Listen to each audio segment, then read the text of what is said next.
Buenos días, hermanos y hermanas. Le damos gracias al Señor por esta mañana. Y yo quiero comenzar mencionándoles que algo que me enseñó mi pastor hace muchos años es que los días domingos debemos tratar de compartir una palabra que sea para los hermanos que recién vienen, para los que tienen meses, para los que tienen años, décadas, para los que tienen 40 años. Y ese es el reto de alguien que comparte los días domingos, que podamos poner a disposición de ustedes una enseñanza que pueda de alguna manera dotarnos de la sabiduría del Señor en cualquier nivel de tu caminar que estés. Tengas poco tiempo, décadas o 40 o 50 años en el Señor. Y ese es el gran reto. La verdad que yo preparaba esta palabra y el Señor me iba guiando en distintas formas, ¿no? A través de lo que yo leía, a través de lo que escuchaba, a través de lo que vivía, hacia dónde me quería llevar el Señor en esta enseñanza de este domingo, ¿no? Y después cambió el Señor el lugar donde me quería llevar y puso realmente en mí un sentir diferente, pero quiero comenzar compartiéndoles originalmente hacia dónde me llevaba, ¿no? La naturaleza humana y el hombre y la mujer en general somos especialmente condescendientes con uno mismo. Somos especialmente, ¿cómo llamarlo?, permisivos con cada uno de nosotros.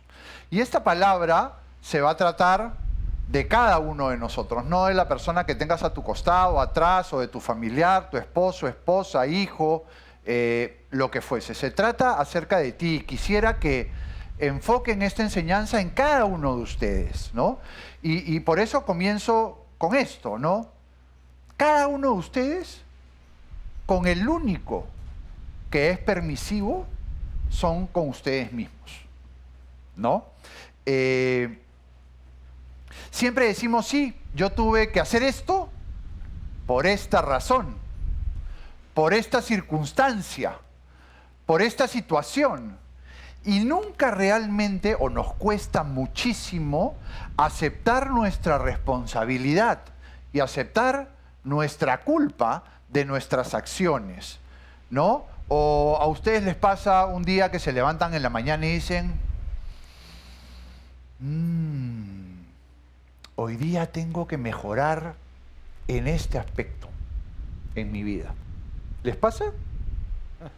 Pero normalmente uno más piensa en la persona que tiene a su lado, ¿no? O en alguien que quiere o en alguien que aprecia. Porque sí, porque el hombre y la mujer naturalmente no somos críticos con ninguno de nosotros mismos. No nos levantamos en la mañana y decimos, sí, ¿sabes qué? Esta semana no he tenido una relación adecuada con Dios. No he leído su palabra. He sido esquivo, me he involucrado en el día a día, en los avatares del trabajo, de las acciones, y no le he dado el tiempo a Él. Esta semana, no he leído su palabra, no he recurrido a Él, no he reflejado el carácter de Cristo. Eso es muy difícil en cada uno. Lo digo en mí, porque esta palabra primeramente es para mí, ¿no? Pero cuando se trata de ver la falla del otro, ¡ay, sí estamos primeros en la fila!, ¿no? En opinar sobre tal o cual familiar, amigo, hermano, lo que fuese. Y minimizar nuestros errores, ¿no? Minimizar lo que nosotros hacemos. Nuestros pecados son pecadillos, ¿no? O nos pasa también que nos comparamos con alguien que está peor que nosotros. Y eso nos hace sentir bien, ¿no? Oye, mira, esa persona está, pues, yo estoy mejor que él, ¿no? Pero eso no significa que tú estés bien. En Primera de Juan, versículo 1, el capítulo del 8 al 10, dice, si decimos que no tenemos pecado, nos engañamos a nosotros mismos y la verdad no está en nosotros. Y eso te lo dice a ti. Si tú no reconoces que eres pecador, te estás engañando a ti mismo y a todos. Y en el versículo 9 dice, si confesáramos nuestros pecados, Él es fiel y justo para perdonar nuestros pecados y limpiarnos de su maldad. O sea que si nosotros nos pecamos y nos arrepentimos, el Señor nos va a perdonar. Pero miren lo que dice el versículo 10. Dice, nuevamente nos dice, si decimos que no hemos pecado, le hacemos a Él mentiroso. Y su palabra no está en nosotros. Este versículo tiene 3 partes. La primera, poder reconocer todos nosotros que somos pecadores. Todos. Acá no hay nadie perfecto. Ni uno solo, dice la palabra. Segundo, que el Señor nos puede perdonar. Y ahora vamos a analizar ese proceso. Y tercero, que incluso regresando a nuestro propio entendimiento, nos consideramos casi perfectos y no pecadores, no solamente mentimos, sino que lo llamamos mentiroso a Él. Y la palabra que yo quería compartirles, y felizmente no la voy a compartir, pero sí quería hacer una introducción, era que no nos gusta, primero, autoanalizarnos y autocriticarnos, pero tampoco nos gusta que nos critiquen a nosotros. Pero sí nos gusta hablar de los demás, nos gusta criticar. Y de eso que hubiese querido compartir y hacer toda la enseñanza del día de hoy. De hecho, recordaba ese versículo que lo vamos a leer sobre la paja en el ojo ajeno, ¿no? Pero la verdad es que yo quiero, y nosotros debemos querer aprender a no juzgar a mi esposa, a no juzgar a mis hijos, a no juzgar a mis hermanos. Necesitamos recordar. ¿Por qué? Porque Dios no me juzgó a mí. Dios no me señaló cuando hacía muchísimas cosas mal delante de Él. Él no me señaló con un dedo. No me dijo, oye, tú eres un pecador. Oye, tú cometes tal o cual falta. Él tuvo misericordia de mí. Y eso es lo que debemos aprender de Él. Este versículo hace un tiempo que no lo leía, está en Mateo 7, del versículo 1 al 5, y es bien didáctico respecto al juzgar. Y yo los animo que después lo lean varias veces y traten de entenderlo a profundidad. Podríamos seguramente hacer una prédica entera de estos versículos.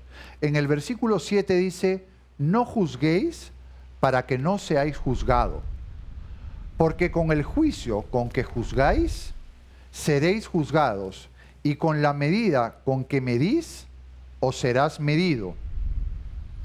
¿Y por qué miras la paja que está en el ojo de tu hermano y no echas de ver la viga que está en tu propio ojo? ¿O cómo dirías a tu hermano, déjame sacar la paja de tu ojo, y he aquí la viga en el ojo tuyo? Hipócritas, saca primero la viga de tu propio ojo y entonces verás bien para sacar la paja del ojo de tu hermano. Y acá yo solamente quiero analizar unos conceptos fuertes de esta enseñanza. La primera, la paja en el ojo.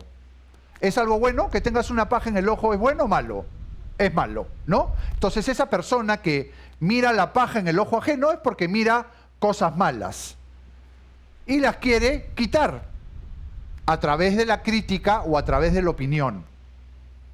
Pero la enseñanza nos dice, oye, tú también tienes pajas. De hecho, tienes vigas en tus ojos, que es algo más grande que la paja que pueda tener tu hermano. Preocúpate de quitarlas primero, porque además lo dice, esa paja, esa viga que tú tienes en tu ojo, te está haciendo ver mal. te está haciendo nublar tu vista. Saca primero la viga de tu ojo y entonces verás bien, dice. Qué fuerte, ¿no? O sea que tu paja no te hace ver bien. Y leía varios artículos de las personas en una familia que son las más críticas. Esto no pasa acá en la congregación, por supuesto, pasa en el mundo. Pero, ¿ustedes saben cuáles dentro de una familia las personas más críticas? Las suegras. Y los suegros son los más críticos. Después vienen las madres y los padres, ¿no? Y yo creo que ambos, suegras y suegros, padres y madres, tienen algo en común, que tienen amor hacia sus hijos y sus hijos políticos. Pero eso no pasa acá. Acá tenemos suegras y suegros maravillosos y todo bien, ¿no? Pero eso es lo que piensa el mundo, ¿no?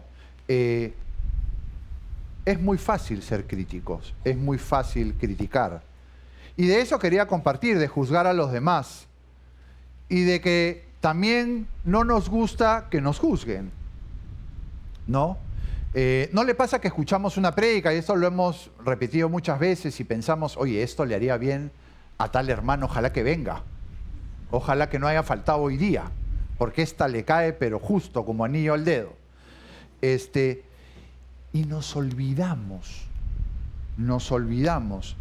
que la esencia de un creyente, y eso es un buen aprendizaje que tú te deberías llevar esta mañana, así tengas 2 días viniendo a los pies del Señor, que la esencia de un creyente es que el que tiene que cambiar es uno mismo. Nosotros tenemos que cambiar. No tiene que cambiar tu esposa, tu hijo, eres tú quien tiene que cambiar.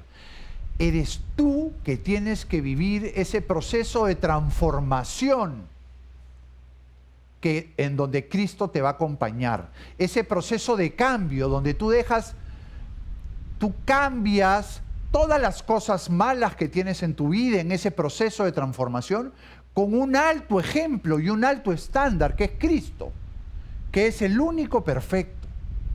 No te niegues ese proceso de transformación individual por mirar a los lados, por pensar en que el otro tiene que cambiar, por pensar que la otra persona está obrando mal, por que opinar aquí y opinar allá, porque eso te distrae de lo que debería ser importante para ti, que es cambiar tu corazón, transformar tu vida y darte la victoria y tumbar todos esos montes como los escuchamos en la alabanza que tienes tú en tu vida. Y eso es algo importante. Tengas 2 días, 1 año, meses, 1 década, 50 años en los pies del Señor. Nunca olvides que todas las enseñanzas que tú vienes a escuchar del Señor son para ti. Y tú te tienes que llevar algo de esa enseñanza. Otra cosa que tenemos que saber los creyentes, y por eso decía, quisiera explicarlo en tal grado elemental, es que en todas las enseñanzas que hay en la palabra, no son dadas algunas para los hombres y otras para las mujeres. Las enseñanzas, y eso es algo que me enseñó mi pastora, las enseñanzas en la Biblia no tienen género, son para todos nosotros. ¿Acaso cuando el rey David codició a Betsabé, lo pensó, lo anheló, adulteró y luego planeó cómo asesinar a su esposo y lo hizo, ¿es algo exclusivo de los hombres? ¿Eso es algo exclusivo de los hombres? No. Codiciar, adulterar y asesinar es un pecado que lo cometen hombres y mujeres. Asimismo, cuando estaba escapando de Sodoma y Gomorra y volteó para ver lo que estaba dejando y se convirtió en estatua de sal. ¿Eso es un pecado exclusivo de las mujeres? El mirar, el anhelar el mundo, el desear lo que hemos dejado atrás, ¿es solo para mujeres? No, también es para los hombres. Entonces esa es la segunda enseñanza que le quisiéramos dejar esta mañana. Olvidémonos de géneros. Olvidémonos, sí, pues esta enseñanza es para mi esposa. Sí, pues esta enseñanza es para mi esposo. No, esta enseñanza es para ti. Todos los ejemplos que tenemos en la palabra son legados para la humanidad. Son legados para todos nosotros.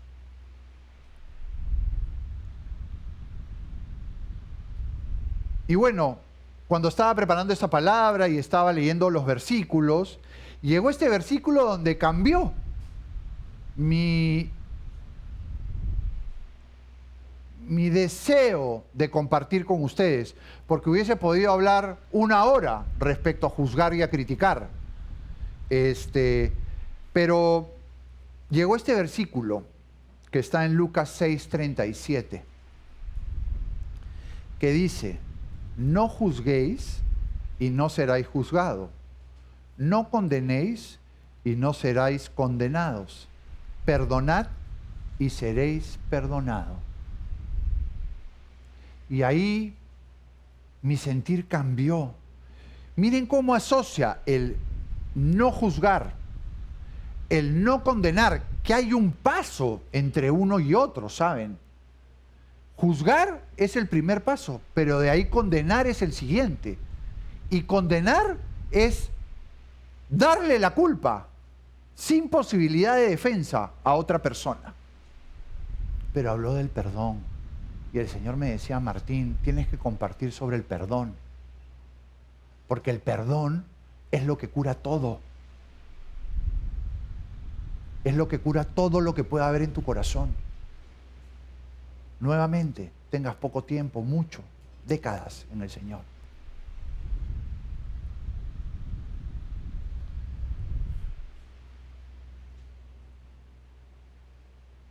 Y pensaba,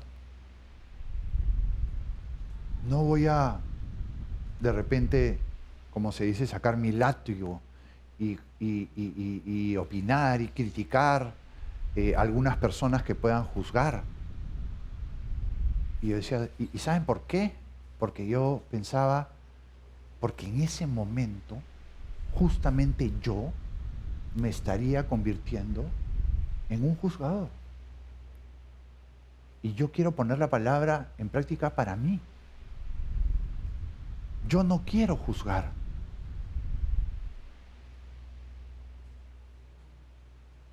Porque ese es el centro de uno de los pilares de esta enseñanza. Es que todo lo tienes que poner en práctica para ti. Todo. Entonces dije, no voy a compartir sobre el juzgar ni condenar. Voy a hacer esta introducción. Voy a compartir sobre el perdonar.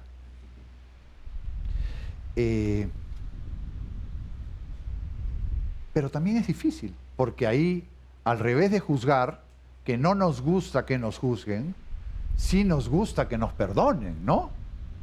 Esa parte sí es bien bonita, ¿no? Que nos perdone Dios, que nos perdone nuestro familiar, nuestro ser querido. Pero increíblemente también nos cuesta perdonar.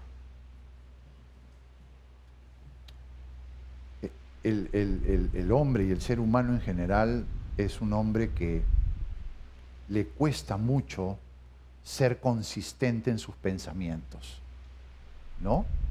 Porque uno, si fuese consistente, dirías, sí, me gusta juzgar, pero también me gusta que me juzguen, ¿no? O no me gusta juzgar y no me gusta que me juzguen, pero no. Siempre tenemos esa lógica inversa. Y muchos problemas en la vida tienen que ver con el hecho de que no encontramos perdón en nuestra vida. y tampoco lo concedemos mucho. Y esta mañana vamos a contestar algunas preguntas que puedan parecer elementales, pero es importante que nosotros reflexionemos. ¿Quiénes necesitan el perdón? Todos los que han hecho algo malo, los que han hecho el mal. Todos los que no han hecho el bien. Y escuchen bien la palabra. Todos necesitamos el perdón.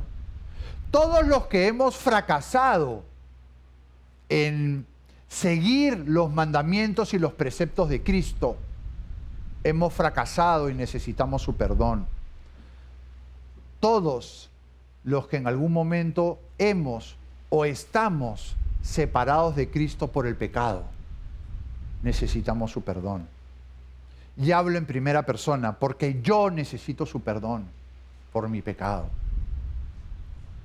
Es decir, todo el que ha nacido necesita el perdón de Dios.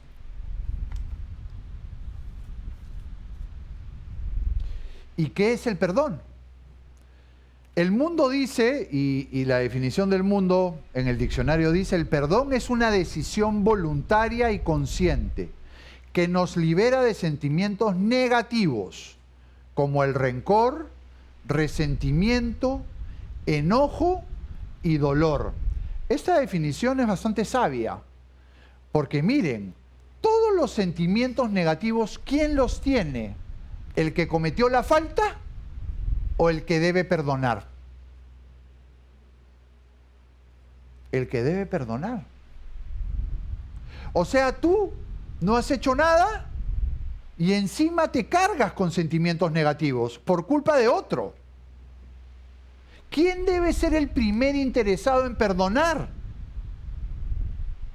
Uno mismo. Porque estás cargando sentimientos negativos, estás cargando rencor, estás cargando resentimientos, estás cargando enojo, estás cargando dolor. Tú mismo. Y no quieres perdonar. Increíble, que inconsistente, ¿no?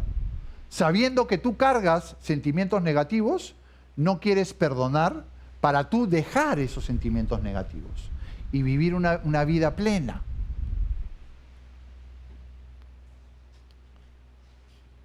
Y el perdón bíblicamente significa enviar lejos, significa soltar, significa olvidar. Quiere decir que tú tienes que desistir de esperar recibir algo a cambio.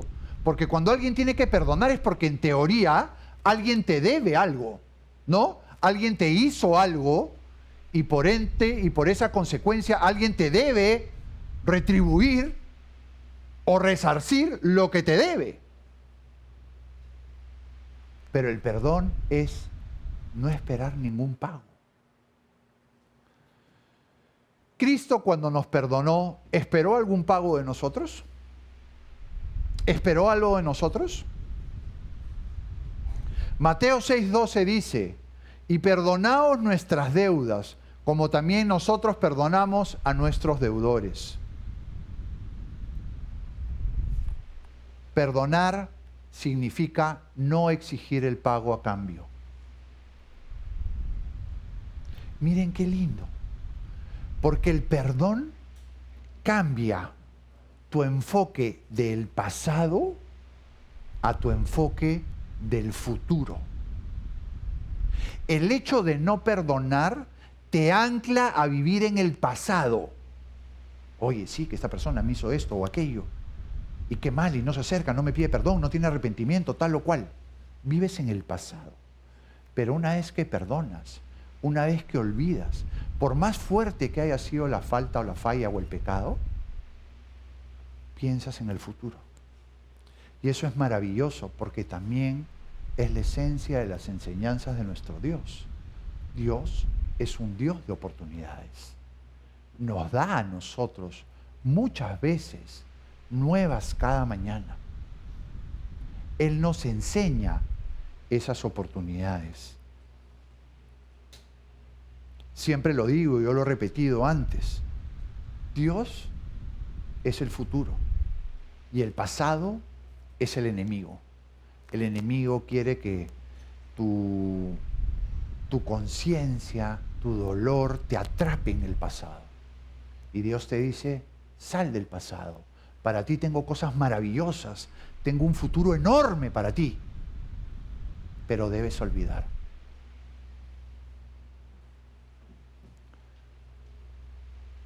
Dios en Isaías 43:25 nos dice, yo soy el que borro tus rebeliones por amor de mí mismo y no me acordaré de tus pecados.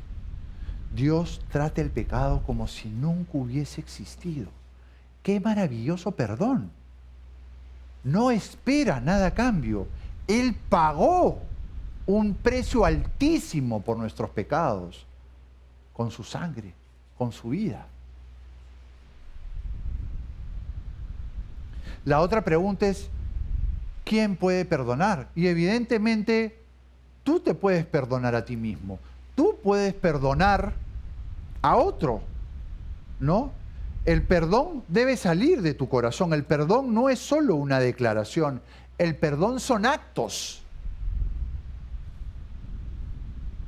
Por eso el perdón comienza declarándose, diciéndose, pero son actos que demuestran que realmente has perdonado. Porque el perdón es para tu beneficio. Porque el perdón te ayudará a superar pequeñas cosas en tu vida. Como leía hace poco y decía, el perdón no es una acción. El perdón es un estilo de vida. Es una forma de conducirnos.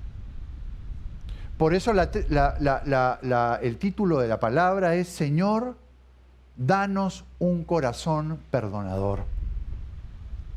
No puedes perdonar y guardar amargura al mismo tiempo.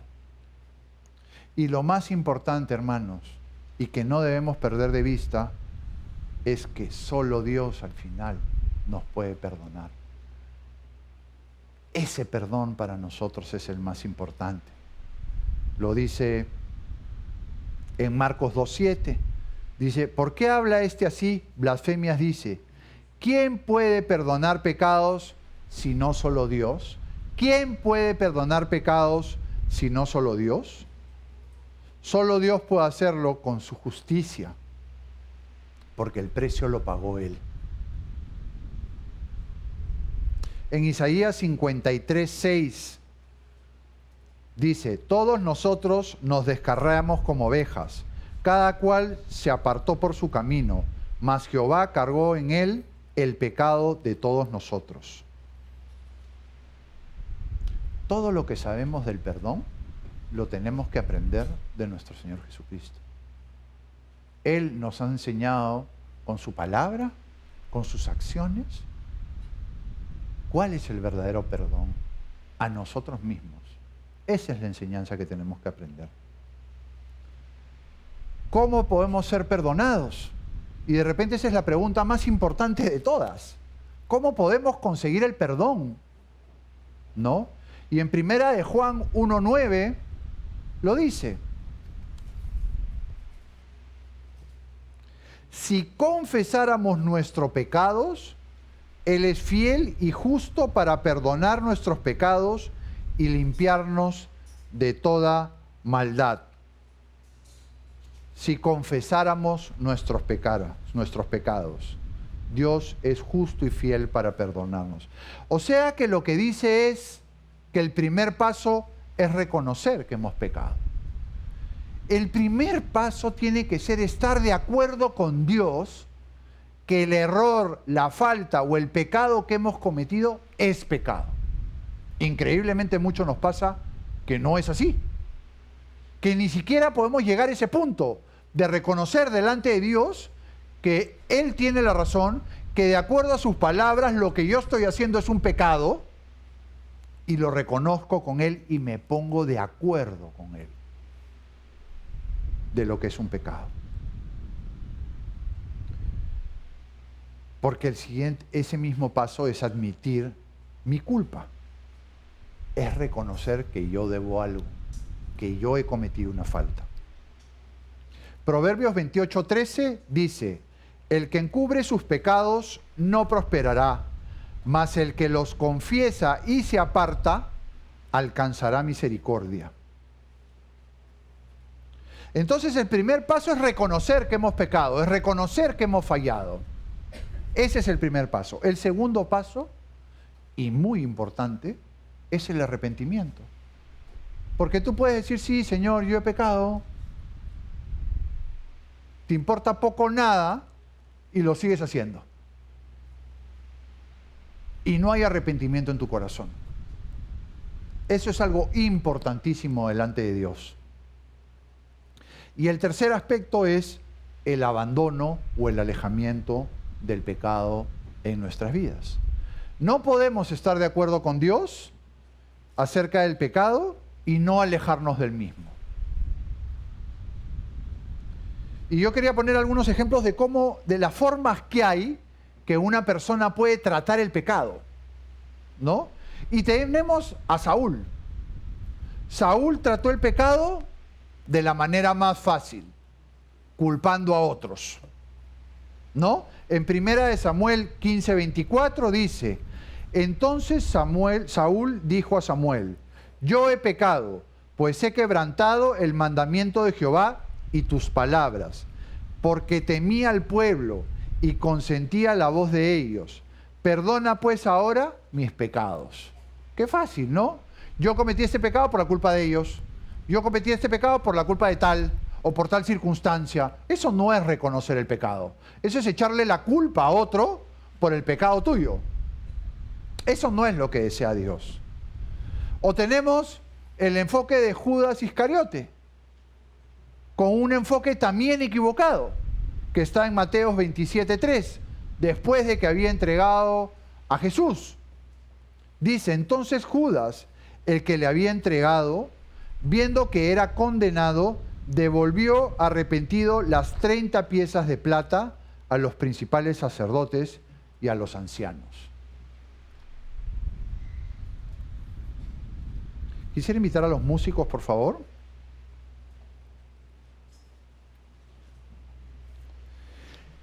Y tenemos el enfoque ideal de cómo reconocer tu pecado y perdón. Y es el enfoque del rey David. Estos versículos son muy sabios realmente. Hay mucha sabiduría en estos versículos. Es el Salmo 51, versículo del 2 al 4. Dice, lávame más y más de mi maldad y límpiame de mi pecado, porque yo reconozco mis rebeliones y mi pecado está siempre delante de mí. Contra ti solo he pecado y he hecho lo malo delante de tus ojos, para que seas reconocido justo en tu palabra y tenido por puro en tu justicia.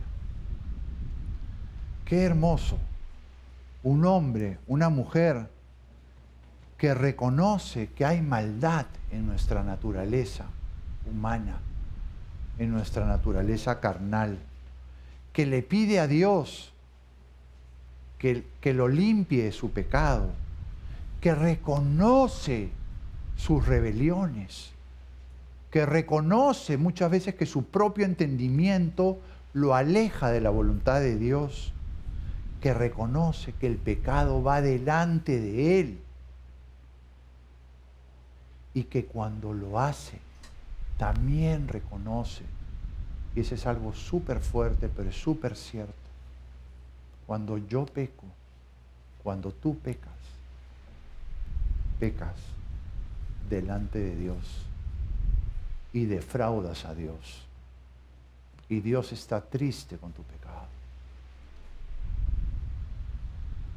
Él reconoce que cada vez que peca, peca contra Dios. Lo que debemos saber es que todos los hombres recibimos el perdón de la misma manera. El hombre pecador es perdonado por medio de su confesión. Confesión, arrepentimiento y cambio. Pero mira lo que dice el Proverbios 14:16. Dice, el sabio teme y se aparta del mal, mas el insensato se muestra insolente y confiado.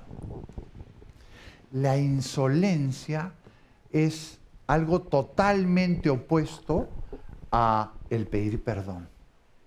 Cuando tú te sientes confiado y seguro de ti, va en contra del reconocimiento ante el Señor de que tú no has sido capaz de conducir correctamente tu vida. Tenemos que aprender a perdonar nosotros a nuestros seres amados, así como Cristo te perdonó a ti. En Miqueas 7:19 dice,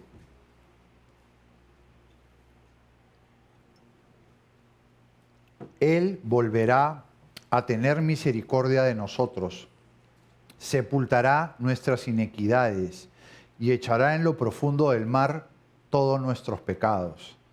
Miren qué hermoso. Él volverá a tener misericordia contigo y conmigo, porque ya la tuvo.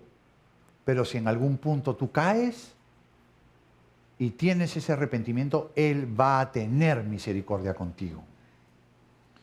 Y Él va a dejar caer en lo profundo del mar tus pecados.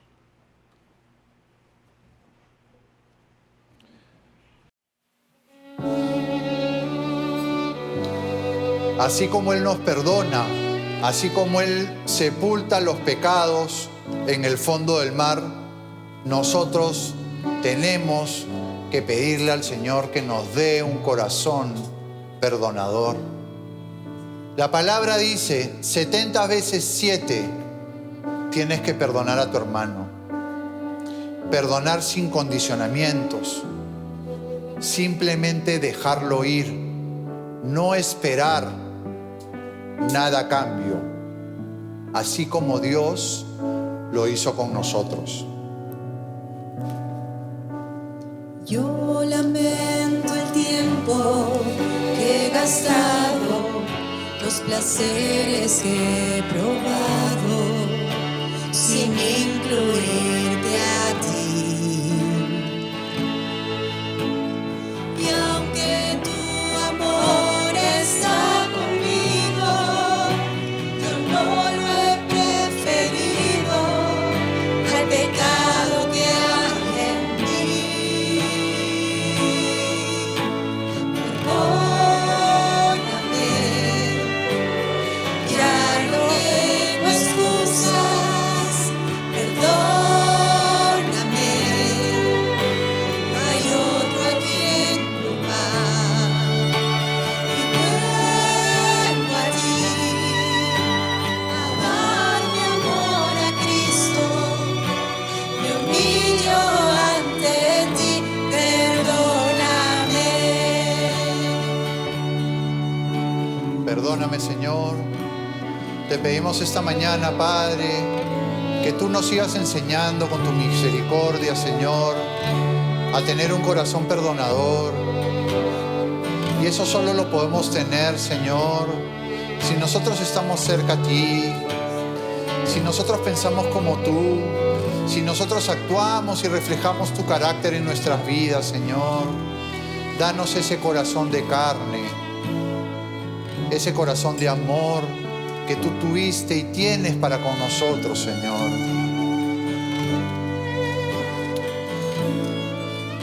La siguiente canción, hermanos, tiene que ver con ese deseo que nosotros como hijos de Dios tenemos que tener, que es buscar ese lugar de seguridad, ese lugar donde nadie nos puede señalar.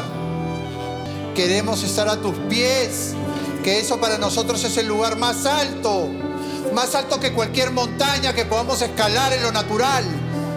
Es estar de rodillas a tus pies, en ese lugar donde tú me vas a cuidar, donde tú me vas a enseñar, donde tú me vas a proteger, donde tú no me vas a juzgar, donde tú me vas a perdonar, donde tú me vas a perdonar, Señor. A tus pies arde mi corazón.